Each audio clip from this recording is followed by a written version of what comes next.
ওম নমো ভগবতে বাসুদেবায়। আশা করি সবাই ভালো আছেন। আজকে আমরা শ্রীমদ্ভগবদ্গীতার 18টি অধ্যায় এর পূর্ণাঙ্গ আধ্যাত্মিক আলোচনার চেষ্টা করব। আপনারা কয়েকটি মিনিটে ধৈর্য সহকারে শ্রীমদ্ভাগবত গীতা সম্পূর্ণটা শুনুন। নমস্কার, কৃষ্ণা টক্স বাংলা চ্যানেলে আপনাদের স্বাগতম। আজকের ভাবনা শ্রীমদ্ভগবদ্গীতার 18টি অধ্যায়ের পূর্ণাঙ্গ নির্যাস। আজ আমরা কোনো সাধারণ কাহিনী নয়, বরং খোদ পরমেশ্বর ভগবান শ্রীকৃষ্ণের মুখনিসৃত অমৃতবাণীর সেই দিব্য ভ্রমণে বের হব, যা গত 5000 বছর ধরে কোটি কোটি দিশেহারা মানুষকে আলোর পথ দেখিয়ে আসছে। এই 18টি অধ্যায় কেবল প্রাচীন শ্লোক নয়, এগুলি হলো আমাদের জীবনের প্রতিটি জটিল সমস্যার সমাধান এবং গোলকধামে ফিরে যাওয়ার 18টি নিশ্চিত সোপান। আসুন, হৃদয়ের সমস্ত ভক্তি ও একাগ্রতা দিয়ে আমরা এই সুগভীর সারাংশটি অনুভব করি। অধ্যায় 1, অর্জুন বিষাদ যোগ। কুরুক্ষেত্রের সেই বিশাল রণপ্রাঙ্গণে যখন পাণ্ডব ও কৌরব পক্ষ মুখোমুখি, ঠিক যুদ্ধের পূর্ব মুহূর্তে মহাবীর অর্জুন নিজের পিতামহ, গুরু এবং ভাইদের সামনে দেখে মায়ার মোহে আচ্ছন্ন হলেন। তার গান্ডীব হাত থেকে খসে পড়ল, তিনি বিষাদে ভেঙে পড়লেন। এই অধ্যায় আমাদের শেখায় যে জীবনের বড় কোনো সিদ্ধান্ত বা কঠিন কর্তব্যের সামনে দাঁড়িয়ে ভয়, দ্বিধা বা মায় পথ হারানো মানুষের সহজাত স্বভাব। কিন্তু সেই বিষাদকে আঁকড়ে ধরে বসে থাকলে চলে না। অর্জুনের এই মানসিক সংকটই হল গীতার সূচনার বীজ, যা আমাদের শেখায় অন্ধকার থেকেই আলোর যাত্রা শুরু হয়। অধ্যায় 2, সাংখ্য যোগ। এই অধ্যায়কে গীতার সারসংক্ষেপ বলা হয়। এখানে ভগবান অর্জুনকে আত্মার অবিনাশী ধর্মের কথা বলেছেন। তিনি বুঝিয়েছেন, শরীর জীর্ণ বস্ত্রের মতো, যা আমরা ত্যাগ করি, কিন্তু আত্মা অমর। নৈনং ছিন্দন্তি শাস্ত্রাণি, আত্মাকে অস্ত্র কাটতে পারে না, আগুন পোড়াতে পারে না। এই অধ্যায় আমাদের মৃত্যুভয় থেকে মুক্ত করে জীবনের প্রকৃত ভিত্তি স্থাপন করে। ভগবান এখানে স্থিতপ্রজ্ঞ হওয়ার শিক্ষা দিয়েছেন, অর্থাৎ সুখ দুঃখে বিচলিত না হয়ে কিভাবে পাথরের মতো অটল থাকতে হয়, তাই হলো এই অধ্যায়ের পরম প্রাপ্তি। অধ্যায় 3, কর্মযোগ। মানুষ কর্ম ছাড়া এক মুহূর্তও থাকতে পারে না, কিন্তু অধিকাংশ মানুষ কর্ম করে ফলের আশায়, যা তাকে বন্ধনে ফেলে। ভগবান এখানে শিখিয়েছেন নিষ্কাম কর্মযোগ। কাজ করুন কেবল কর্তব্য জ্ঞানে, ফলের প্রত্যাশা ত্যাগ করে। যখন আপনি নিজের কাজকে ভগবানের সেবা মনে করে করবেন, তখন সেই কর্মই আপনার মুক্তির কারণ হবে। কর্ম ত্যাগ করা বড় কথা নয়, কর্মের প্রতি আসক্তি ত্যাগ করাই হলো প্রকৃত সাধনা। অধ্যায় 4, জ্ঞানযোগ। জ্ঞান ও কর্মের অপূর্ব সমন্বয় এই অধ্যায় বর্ণিত। ভগবান এখানে তার অবতার তত্ত্বের রহস্য উন্মোচন করেছেন, যোদা যোদা হি ধর্মস্য গ্লানির্ভবতি ভারত। তিনি জানিয়েছেন, দিব্য জ্ঞানী হল পরম পবিত্র বস্তু, যা মানুষের সমস্ত পাপ ও অজ্ঞানতাকে ভস্মীভূত করে দেয়। কেবল বই পড়ে নয়, উপযুক্ত গুরুর কাছে বিনম্রভাবে জিজ্ঞাসা করে যে জ্ঞান অর্জিত হয়, তাই মানুষকে মোহ সমুদ্র থেকে পার করে দেয়। অধ্যায় 5, কর্মসন্ন্যাস যোগ। বাইরে থেকে কর্মে লিপ্ত থেকেও অন্তরে কিভাবে সন্ন্যাসী হওয়া যায়, এটি এই অধ্যায়ের মূল কথা। অনেকে মনে করেন ঘর বাড়ি ছেড়ে বনে যাওয়াই ত্যাগ, কিন্তু ভগবান বলছেন আসক্তি ত্যাগ করাই আসল সন্ন্যাস। পদ্মপাতা যেমন জলে থেকেও ভেজে না, তেমনি যে ব্যক্তি নিজের কর্মফল ভগবানের চরণে অর্পণ করেন, জগতের কোনো পঙ্কিলতা তাকে স্পর্শ করতে পারে না। অধ্যায় 6, ধ্যান যোগ। মন হলো আমাদের সবচেয়ে বড় শত্রু, আবার এই মনই হতে পারে আমাদের পরম বন্ধু। এই অধ্যায় ভগবান মনকে নিয়ন্ত্রণ করার জন্য ধ্যানের পথ দেখিয়েছেন। উপযুক্ত আহার, বিহার এবং অভ্যাসের মাধ্যমে কিভাবে চঞ্চল মনকে ভগবানের জ্যোতিতে স্থির করা যায়, তা এখানে বিশদভাবে বলা হয়েছে। যার মন শান্ত ও একাগ্র, তার কাছে এই জগৎ ব্রহ্মময় হয়ে ওঠে। অধ্যায় 7, জ্ঞান বিজ্ঞান যোগ। এই অধ্যায় ভগবান তার ঐশ্বরিক বিভূতি এবং প্রকৃতির রহস্য ব্যাখ্যা করেছেন। তিনি দেখিয়েছেন যে মাটি, জল, আগুন, বায়ু, আকাশ, মন, বুদ্ধি এবং অহংকার, এই 8টি উপাদানে তার অপরা প্রকৃতি গঠিত। তিনি জানিয়েছেন, জগতে যা কিছু সুন্দর, যা কিছু শক্তিশালী, তার মূলে তিনিই বিরাজমান। এই পরম বিজ্ঞানটি জানলে মানুষের আর কিছু জানার বাকি থাকে না। অধ্যায় 8, অক্ষর ব্রহ্ম যোগ। মৃত্যু ও পরলোকের গভীর রহস্য এখানে উন্মোচিত। মৃত্যুর সময় মানুষের মনে যে চিন্তা থাকে, সে সেই গতি প্রাপ্ত হয়।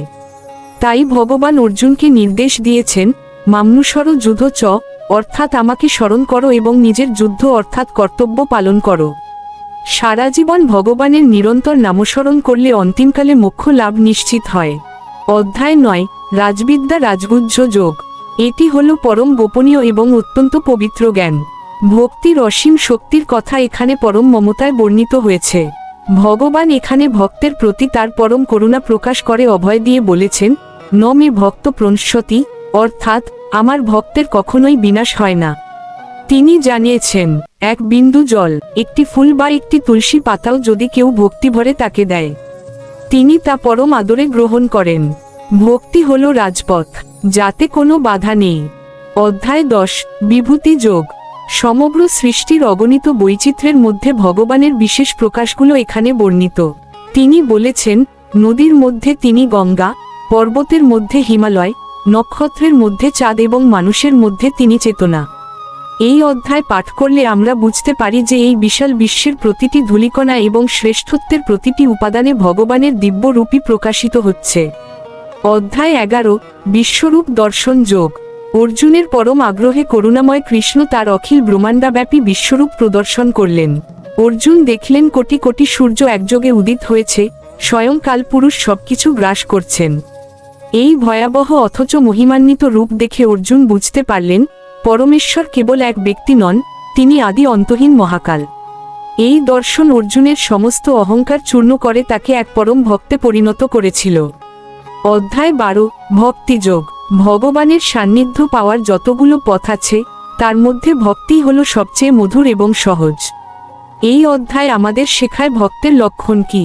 যারা হিংসাহীন, দয়ালু, ক্ষমাশীল এবং ভগবানে সমর্পিত প্রাণ, তারাই ভগবানের অত্যন্ত প্রিয়।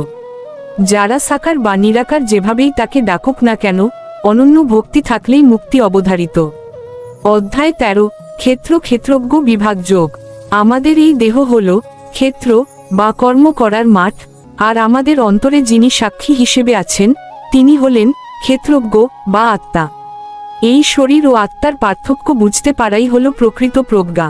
প্রকৃতি কিভাবে আমাদের চালিত করছে এবং আত্মা কিভাবে ত্রিগুণাতীত হয়ে থাকে, এই সূক্ষ্ম বৈজ্ঞানিক জ্ঞানটি এই অধ্যায় বর্ণিত। অধ্যায় 14, গুণত্রয় বিভাগ যোগ। সত্য, রজ ও তম, এই তিনটি গুণের অদৃশ্য সুতোয় প্রকৃতি আমাদের বেঁধে রেখেছে। আমাদের স্বভাব, খাদ্যাভ্যাস এবং আচরণ এই গুণগুলোর দ্বারাই নির্ধারিত হয়। ভগবান শিখিয়েছেন কিভাবে এই গুণগুলোর ঊর্ধ্বে উঠে গুণাতীত হতে হয়। যিনি গুণের অতীত হতে পারেন, তিনিই কেবল পরমানন্দ লাভ করতে সক্ষম। অধ্যায় 15, পুরুষোত্তম যোগ। এই সংসারকে এক ঊর্ধ্বমূল ও নিম্নশাখা বিশিষ্ট অশ্বত্থ গাছের সাথে তুলনা করা হয়েছে, যার মূল হল স্বয়ং ভগবান। এই মায়াময় গাছের আসক্তি থেকে মুক্ত হওয়ার জন্য বৈরাগ্যের কুঠার প্রয়োজন। ভগবান এখানে নিজেকে পুরুষোত্তম হিসেবে ঘোষণা করেছেন এবং জানিয়েছেন যে জগৎ ও জীবের পরম আশ্রয়স্থল একমাত্র তিনিই। অধ্যায় 16, দৈবাসুর সম্পদ বিভাগ যোগ। আমাদের ভেতরে দুটি শক্তির নিরন্তর লড়াই চলছে, দৈবী এবং আসুরিক। ক্ষমা, শৌচ, অহিংসা ও সত্য হল দৈবী সম্পদ, যা মানুষকে দেবত্বের পথে নিয়ে যায়। অন্যদিকে দম্ভ, দর্প, ক্রোধ ও অজ্ঞানতা মানুষকে পশুর স্তরে নামিয়ে আনে। এই অধ্যায় আমাদের নিজের চরিত্র গঠনের শ্রেষ্ঠ শিক্ষা দেয়। অধ্যায় 17, শ্রদ্ধাত্রয় বিভাগ যোগ। আমাদের ভক্তি, আহার এবং দান সবকিছুই আমাদের অন্তরের শ্রদ্ধার ওপর নির্ভর করে। সাত্ত্বিক আহার ও শ্রদ্ধা আমাদের চিত্ত শুদ্ধ করে, রাজসিক শ্রদ্ধা চঞ্চলতা আনে এবং তামসিক শ্রদ্ধা আমাদের অন্ধকারে ফেলে। ভক্তির ক্ষেত্রে আন্তরিকতা ও শুদ্ধতার গুরুত্ব এই অধ্যায় বিশেষভাবে বলা হয়েছে। অধ্যায় 18, মোক্ষ সংন্যাস যোগ। এটি হল গীতার মহিমা ও উপদেশের সমাপ্তি। এখানে ভগবান 18টি অধ্যায়ের সমস্ত সারাংশ আবার মনে করিয়ে দিয়েছেন। ত্যাগের প্রকৃত অর্থ যে কর্মফল ত্যাগ, তা এখানে স্পষ্ট করা হয়েছে। ভগবানের চূড়ান্ত আশ্বাস, সর্বধর্মান পরিত্যজ্য মামেকং শরণ বর্জ্য, অর্থাৎ সব দুশ্চিন্তা ত্যাগ করে কেবল তার চরণে আত্মসমর্পণ করলেই সব পাপ থেকে মুক্তি এবং পরম শান্তি লাভ হয়। এটি আমাদের জীবনের প্রতিটি পদক্ষেপকে আলোয় ভরিয়ে দেওয়ার এক নিখুঁত মানচিত্র। এই 18টি সোপান পার হতে পারলে মানুষের জীবনে আর কোনো অপ্রাপ্তি থাকে না। আজকের এই পূর্ণাঙ্গ আলোচনা যদি আপনার হৃদয় ভক্তির সামান্যতম প্রদীপ জ্বেলে থাকে, তবেই আমাদের এই পরিশ্রম সার্থক হবে। এই ভিডিওটি আপনার বন্ধু ও পরিবারের সাথে শেয়ার করুন, যাতে এই মহাবাণী প্রতিটি ঘরে ঘরে পৌঁছে যায়। প্রতিদিন রাত 8টায় জীবনের সত্য ও সুন্দরের সন্ধান পেতে আমাদের চ্যানেলের সাথেই থাকুন। আপনারা শ্রবণ করছিলেন গীতার 18 অধ্যায়ের দিব্য নির্যাস। এই সম্পূর্ণ পরিবেশনাটি পরমেশ্বর ভগবান শ্রীকৃষ্ণের চরণে এবং আপনাদের সবার হৃদয় ভক্তিভরে নিবেদন করলেন আপনাদের একান্ত প্রিয় শ্রী মিলন দেবনাথ। হরে কৃষ্ণ।